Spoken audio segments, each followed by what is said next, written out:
Coming up, another episode of The Deep Dive, exploring radical ideas.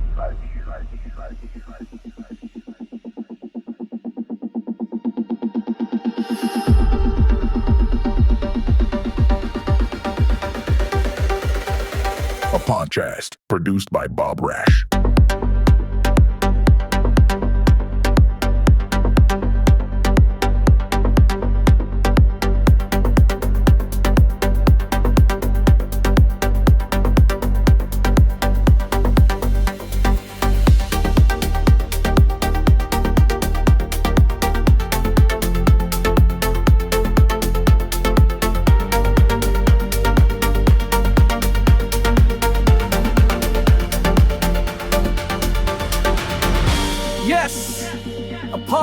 That delivers a logical analysis of objective reality, grounded in rational principles.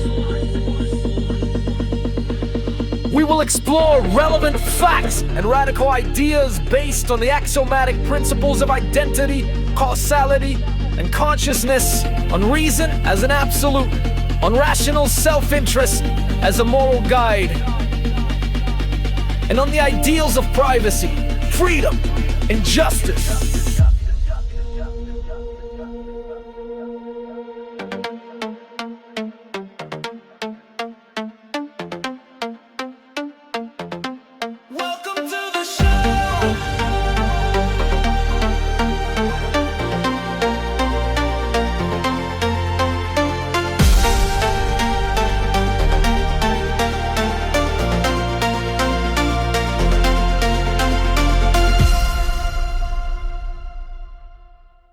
All right, let's unpack this. We are launching into a truly consequential deep dive today. We're looking at a single shocking event that has, I think, completely ripped open the debate about security versus liberty in this country. It really has. We're talking about the fatal shooting of a U.S. citizen, Renee Good, by an ICE agent in Minneapolis, and this just happened on January 7th, 2026.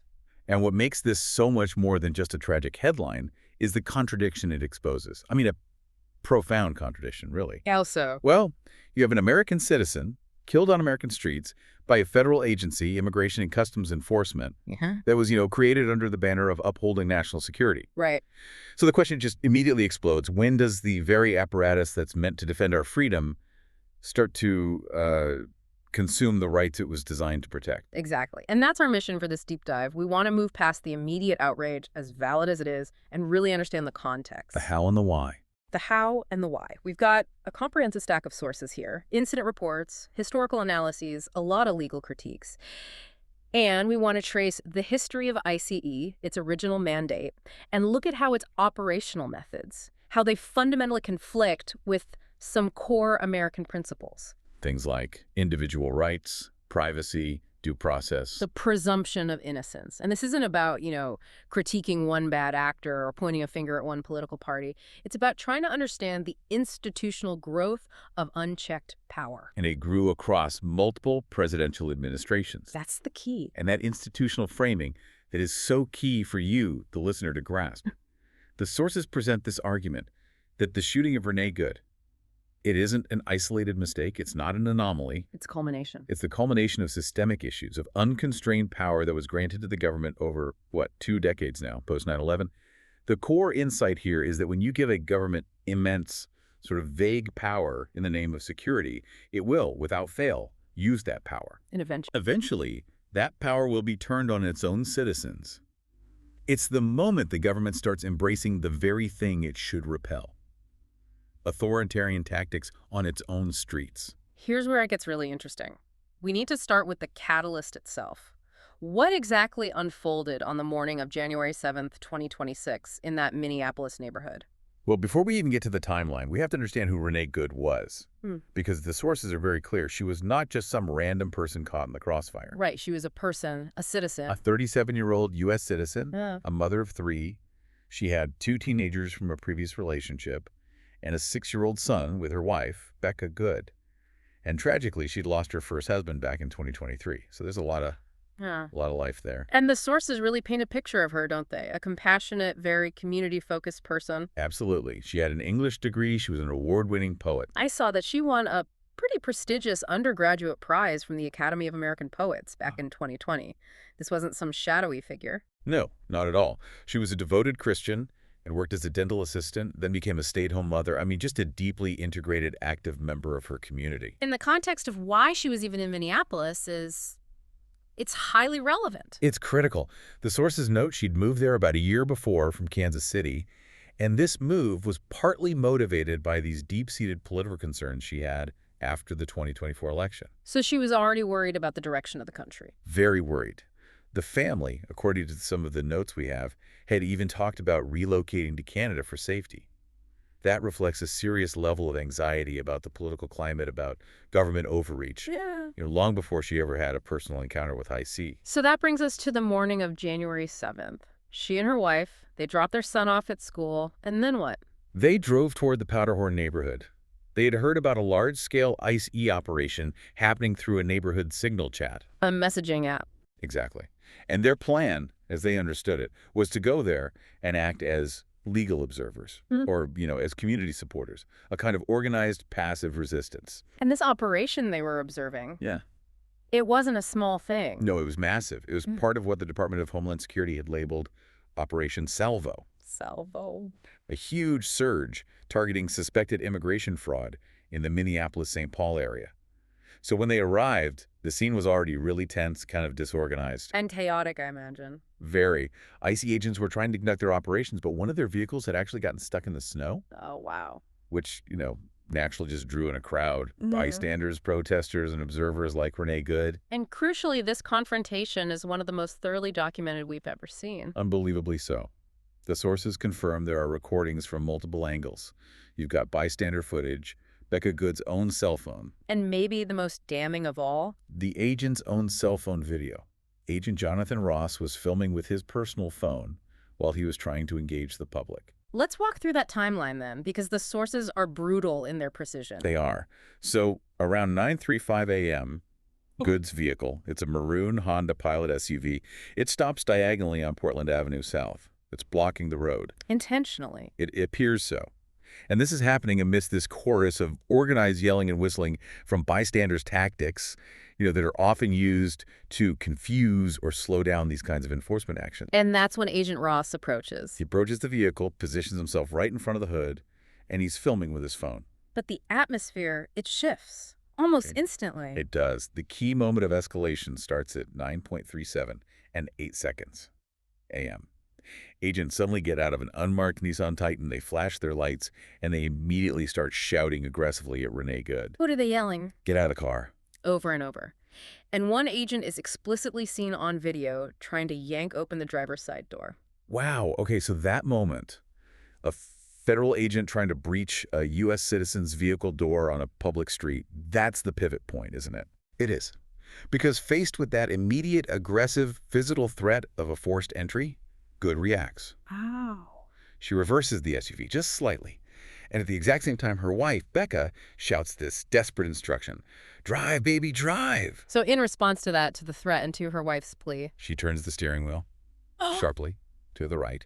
She's clearly trying to drive away from Agent Ross to get around him, clear the blockage, and just escape the confrontation. and just 5 seconds after the agent started yelling and trying to force that door open. The lethal force was deployed. Unbelievable. At 9:37 and 13 seconds a.m., Agent Ross, while still holding his cell phone in one hand, draws his service weapon. He fires 3 shots in under a single second. Under a second.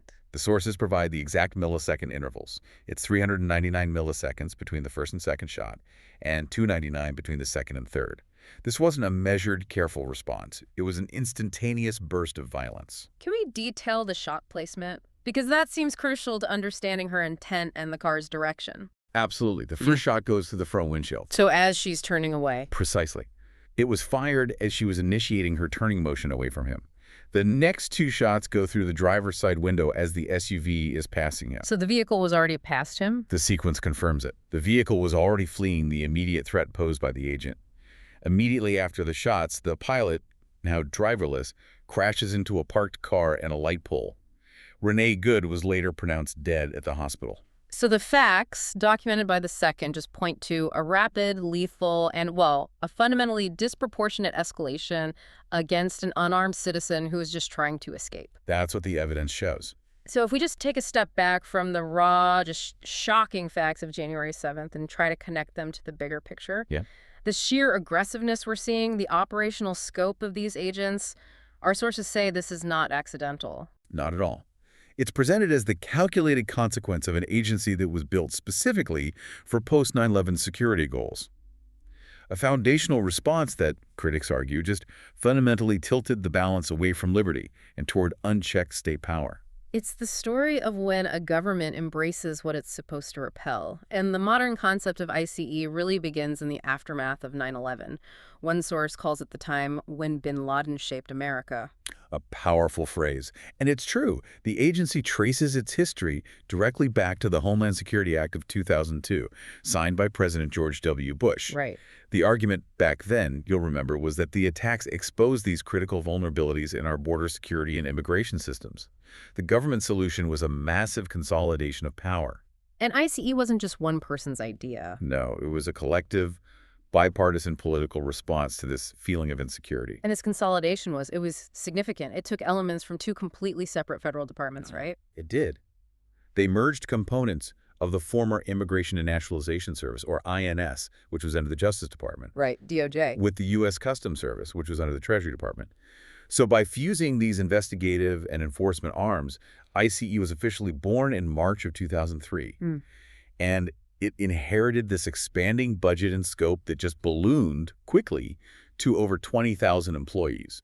And the mandate was large and vague. And crucially, it was internal. It was focused on enforcement far, far away from the actual border. What's truly sobering, though, reading through our source material, is the detailed narrative showing how this expansion of internal enforcement power, the very machinery we saw deployed in Minneapolis, was consistently and robustly supported by both major political parties for 2 decades. It wasn't a glitch. The sources frame it as a commitment. A structural commitment. It really was. We can actually chart this bipartisan expansion, and it's important to focus on how each administration, no matter what their rhetoric was, ended up solidifying and expanding the state's ability to use this aggressive machinery against, well, mostly nonviolent people. So let's start with George W. Bush, 2003 to 2009. Right. Under Bush, the initial focus was anti-terrorism, but the enforcement tactics immediately bled into civilian life. We saw the rise of these large-scale, very visible workplace raids. The Postville, Iowa raid comes to mind. The infamous 2008 Postville raid, exactly. They arrested nearly 400 workers in one go. And these operations drew intense criticism for family separations, due process violations. They were forcing plea bargains without people having adequate legal counsel. And Bush also launched the Secure Communities program. He did in 2008. And that sounded innocuous, but it fundamentally changed policing. It forced local law enforcement to share fingerprint data with ICE for deportation checks. This really laid the technological groundwork for what became dragnet enforcement. Okay, so then we transitioned to Barack Obama from 2009 to 2017.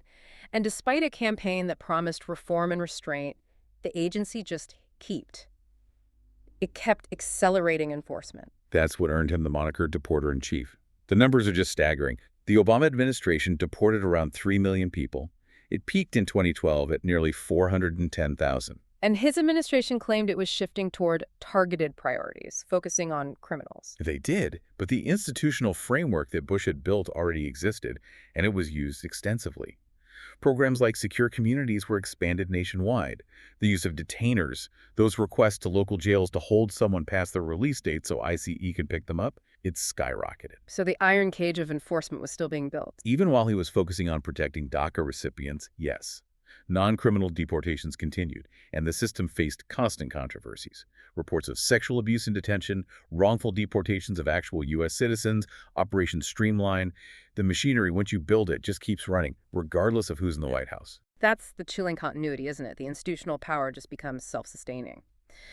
So then we move into Donald Trump's first term, 2017 to 2021. The shift then wasn't so much about creating new power, but about openly weaponizing the machinery that was already there. Exactly. The Trump administration fully embraced a policy of zero tolerance. The distinction between who was a priority and who wasn't just dissolved. The net was expanded to include all undocumented immigrants. And this is when the family separations really peaked. Tragically, yes, affecting approximately 5,500 children. And beyond that, the agency started facing accusations of targeting political activists, which is a potential First Amendment violation. And using deceptive tactics. Outright deceptive tactics, Yeah. pretending to be local police to lure people out of their homes, which, again, resulted in the arrests of U.S. citizens. Mhm. The aggression just became overt. The militarization of their street operations became much more visible. Then we had the Joe Biden administration, 2021 to 2025. And again, you hear promises of change, of restraint, but how did the actual enforcement machinery respond? The institutional inertia was it was overwhelming. The Biden administration deported about 4.4 million people over its term. Wow. And if you break that down, it averages out to about 1.1 million annually, which, as our sources note, is an annual rate that is entirely comparable to the Trump administration's average. So despite different rhetoric, The machine kept running. Biden did restrict the stated priorities. He brought back protections for sensitive locations. But the core framework, the capacity to detain and deport, was left untouched. Detention abuses, erroneous citizen holds, they all continued. It just demonstrated that the structural problems of the agency were still fully present. which brings us to the immediate and frankly terrifying backdrop for the Renee Good shooting, Donald Trump's second term from 2025 to the present. And this is where the stage for January 7th was explicitly set. The sources describe an aggressive ramp-up in scale that fundamentally changed the operating environment for these agents. In what way? Well, for starters, the budget for ICE was reportedly tripled. It reached nearly $30 billion annually. They went on a hiring spree for 10,000 new officers. They expanded agreements with local law enforcement to bring them into their operations. And the protections for sensitive locations. Rescinded churches, hospitals, schools, they were all fair game again. And critically, they expanded the enforcement priorities beyond just immigration to include things like welfare fraud. So ICE basically became the enforcement arm for a whole range of social and financial infractions. But the most important factor in the context of the shooting Is the explicit authorization agents were given regarding the use of force. They were granted what the administration called total authorization for agent self-defense. total authorization. What does that even mean? It signals a policy shift away from any kind of restraint and toward maximum aggressiveness. It guarantees agents internally that their actions will be shielded. So you have this combination of triple the resources, zero policy restraint, and a climate of total authorization. That's what created the highly militarized and aggressive street environment that Renee Good and her wife walked into in Minneapolis. It's hard to hear about that unrelenting expansion across all those administrations. Bush's groundwork, Obama's record numbers, Trump's zero tolerance, Biden's institutional maintenance, and then Trump's second-term acceleration, and not conclude that the political system itself has consistently chosen, security theater over constitutional integrity. That is the core tension.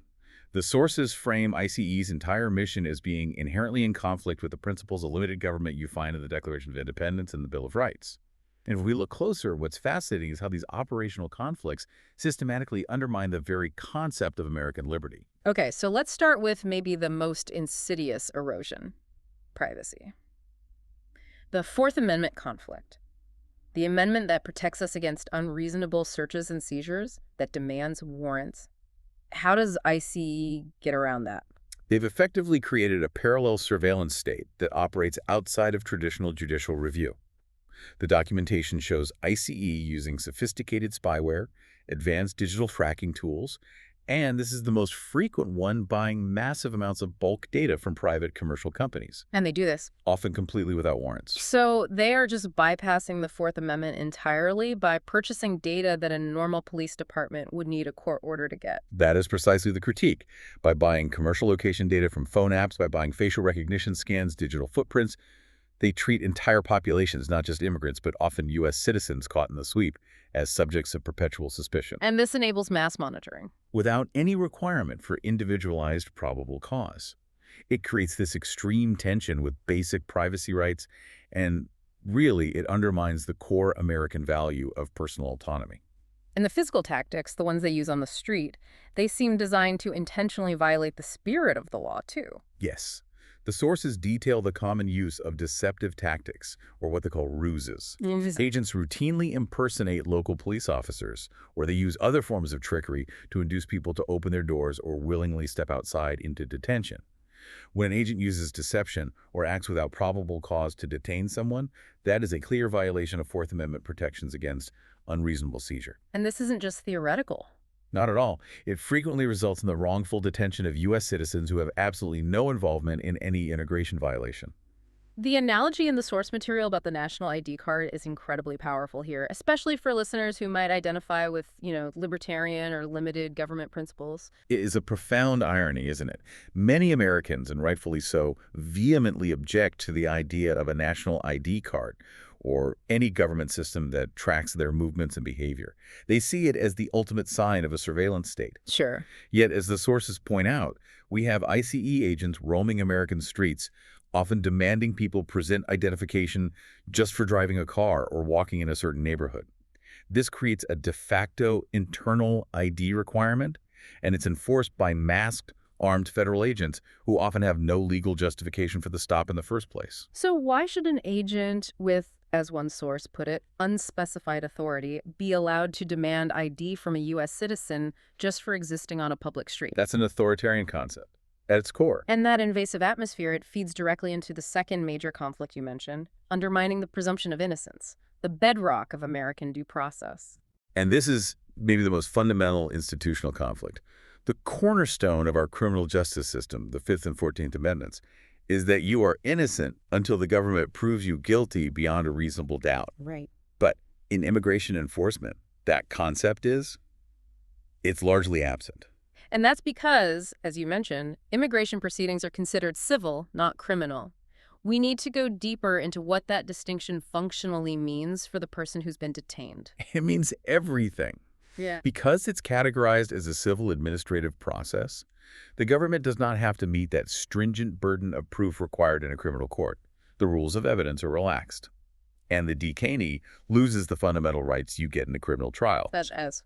There is no right to appointing counsel. If you can't afford an attorney, too bad, you had to pay for one yourself. And there's no jury trial. So instead of the government having to prove a crime was committed, the detainee is essentially tasked with proving their own innocence or proving their right to remain here, often with very limited resources and while they're in confinement. Precisely. The burden shifts completely. Detainees are effectively treated as guilty until they can prove otherwise. And this missing presumption of innocence, which is facilitated by the civil loophole, it allows for prolonged detentions without evidence. It violates due process rights and creates a system where the punishment, deportation, is often irreversible and life-altering, despite the person never having received true constitutional protections. It's an administrative shortcut. An administrative shortcut that operates through constitutional negligence. And then there's the issue of profiling, which it just inverts the presumption entirely. Yes. When federal agents engage in stops based on racial or ethnic profiling, a tactic that's frequently alleged in targeted communities, they are making an assumption of guilt based on immutable characteristics. They're saying, you look guilty. They're essentially saying, you look like someone who might be undocumented, therefore you are guilty until you prove to me otherwise. This just erodes the 14th Amendment's guarantee of equal protection under the law. It is the definition of arbitrary state action. And the sources constantly bring this back to that profound ethical conflict we see right in the Renee Good case itself. You have masked agents in unmarked cars operating with what is described as unspecified authority, inflicting force on people who have not violated anybody's rights in the traditional criminal sense. The nature of the offense is so critical here. The vast majority of immigration infractions, crossing a border, overstaying a visa, are nonviolent administrative issues. They are not murder or rape or aggravated assault. But the response is a military-style operation. With an intensity and a use of lethal force that is wildly disproportionate to the civil infraction they were supposedly there to investigate in the first place. It's the militarization of civil enforcement, writ large. Exactly. And the source material delivers this stark warning, allowing government agents, shielded from local accountability, to roam streets, conduct arbitrary stops, round people up, and escalate to lethal force, as they did with Renee Good, that is explicitly described as how you get authoritarianism. And the core fear is that this structure built to protect the nation from external threats, has become an internal engine of arbitrary, unchecked state violence. A violence that treats citizens and non-citizens alike as subjects of suspicion. The government has become what it swore it would fight. This raises such an important question. When the federal establishment, you have the Trump administration, DHS, political figures like Governor Kristi Noem, when they all rush to claim Agent Ross's actions were 100% self-defense, and they label Renee Good a domestic terrorist, how does that official narrative just completely collapse when you hold it up against the actual video evidence? Well, the official accounts were immediate, they were forceful, and they were clearly designed to preempt public outcry. They claimed Good weaponized her vehicle. They alleged she intentionally tried to run over Agent Ross and that justified the lethal force. And DHS Secretary Noem was particularly aggressive. She was. She not only defended the agent, but she announced a further ramp-up of this Operation Salvo in Minneapolis, basically doubling down on the severity of the supposed threat posed by protesters. President Trump backed this narrative, emphasizing Good's disrespectful behavior and advocating for absolute immunity for agents in these situations. It sounds like they were actively trying to control the facts before they could even get out. But the video evidence, which includes the agent's own footage, it provides an objective chronological rebuttal. It does, and the contradiction is just undeniable. The video evidence from the bystander, from Becca Good, from the agent himself, it shows that Renee Good was turning the wheel away from Agent Ross for over a full second before that first shot was fired. Which completely nullifies the claim. It nullifies the claim that she was intentionally trying to run him over. She was clearly, demonstrably trying to drive around him and flee the immediate threat of being seized from her car. What about the agent's physical position? The official narrative claimed the vehicle struck him. Absolutely not. The visual proof, which has been verified by screenshots, confirms that Agent Ross remained upright. He was not struck by the vehicle. He had, in fact, stepped out of the car's immediate path. And the wheels. The front tire of the maroon Honda Pilot was clearly pointed away from him as it began to move. So, legally, physically, the threat to his life at the moment of that first shot was negligible, if not entirely non-existent. Our sources are adamant that under standard law enforcement protocol, this shooting should never have happened. Why is that? Because standard training and established legal precedent strictly limit the use of deadly force against a fleeing suspect who poses no immediate danger to the officer or the public. Our sources explicitly state there is no protocol in police to justify shooting into a moving car when nobody's life is at risk. And this standard goes back a ways. It echoes principles set by the Supreme Court all the way back in the 1980s. It's been made very clear that using deadly force to stop a nonviolent fleeing suspect is unconstitutional. And the nature of the shots themselves, 3 in under a second, fired as the car was passing him, that suggests a reaction that went far beyond any kind of necessary force. It speaks to a breakdown in training and composure. The detailed analysis in the sources suggests a chaotic, panicked response. You see the agent being criticized for filming with his phone while armed and engaging the vehicle in the first place. One assessment describes the agent as an untrained idiot badly trained who panicked, fired one shot, and then Just fires 2 more shots because what the hell? Exactly. It's this highly aggressive, reflexive action that resulted in an entirely preventable fatality.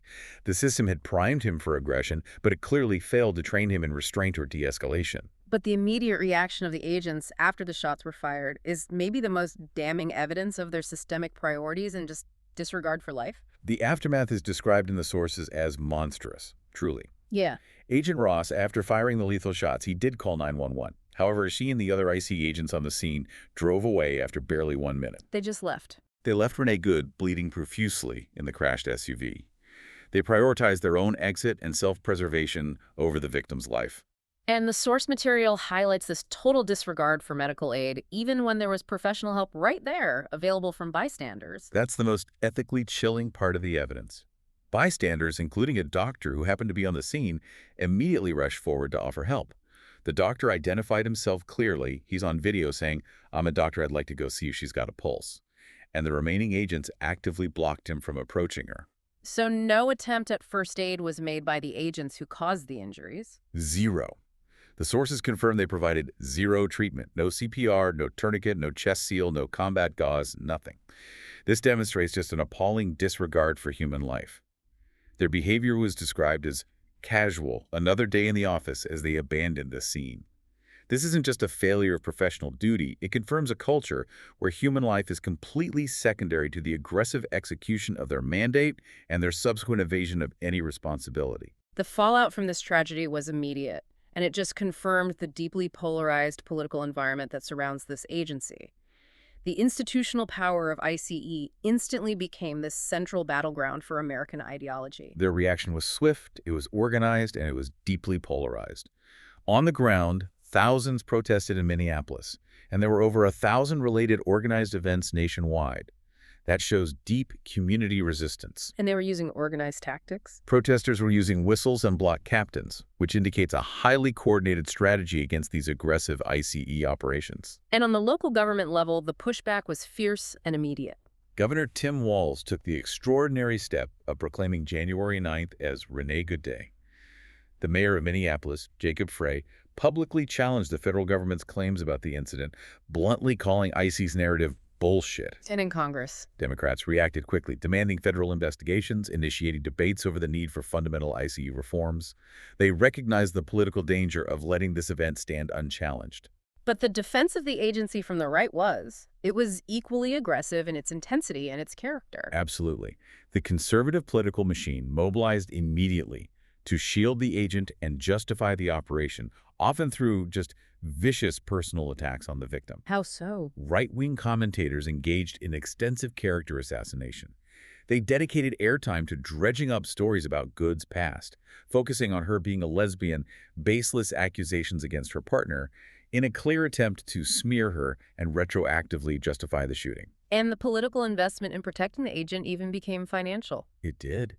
Billionaire Bill Ackman reportedly donated $10,000 to Agent Ross's GoFundMe campaign, which signals this kind of establishment support for aggressive, unrestrained enforcement. And all of this just illustrates how deeply entrenched the institutional support for this kind of behavior is, which brings us to the crisis of accountability.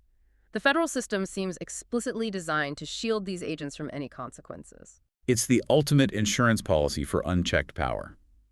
The first layer of shielding was immediate. The FBI assumed control of the investigation. What does that mean practically? It means they instantly denied local Minnesota police and elected prosecutors, people like County Attorney Mary Moriarty and Attorney General Keith Ellison, access to critical evidence. The agents' files, the official body cam footage, it crippled any potential state-level prosecution.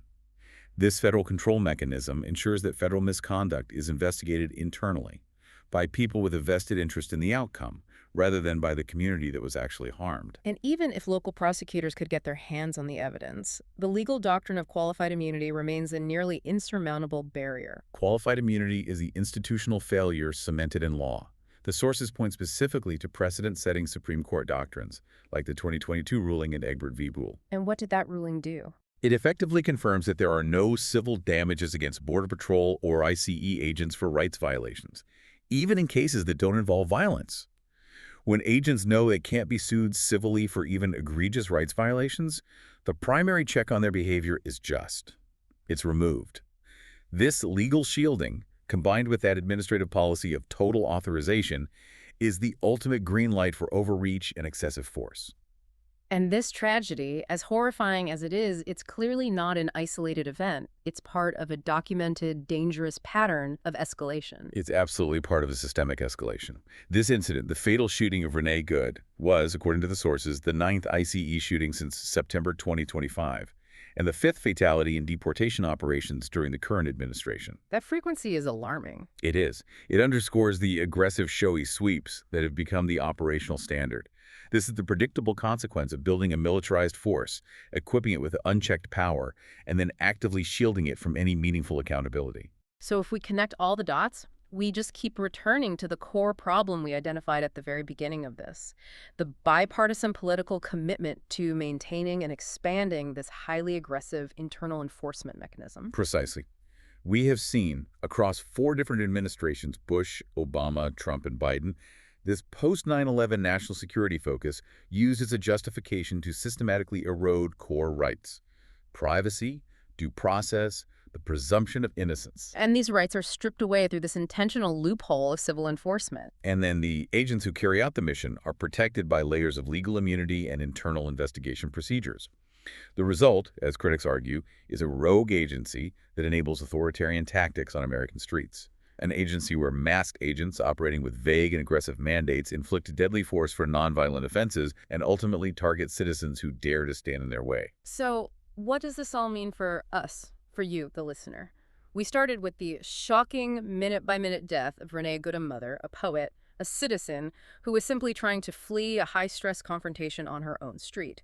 But this deep dive, it shows this tragedy is a predictable consequence of a system that was born in fear, the fear of 9/11, and then actively nurtured by the political will of both major parties to prioritize security theater over the fundamental constitutional principles of a limited government.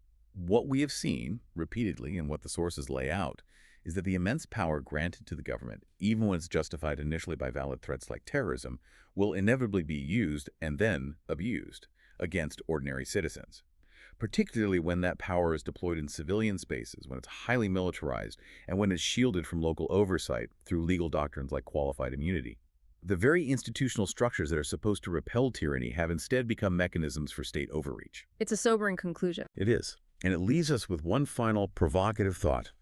If the government can successfully use national security claims to justify broad surveillance, to demand identification on the street, and to deny constitutional protections, like due process and the presumption of innocence, to nonviolent non-citizens, what stops them from expanding that presumption of guilt, that arbitrary power, to every citizen on the street when the mandate is vague and the agents operate with total authorization? The erosion of one group's rights ultimately threatens the liberty of every American. And that is the question we are left to consider. That's a wrap for this episode of The Deep Dive, exploring radical ideas, grounded in reality, driven by reason, built on self-esteem, rational self-interest, and laissez-faire capitalism, produced by Bob Rash. We'll be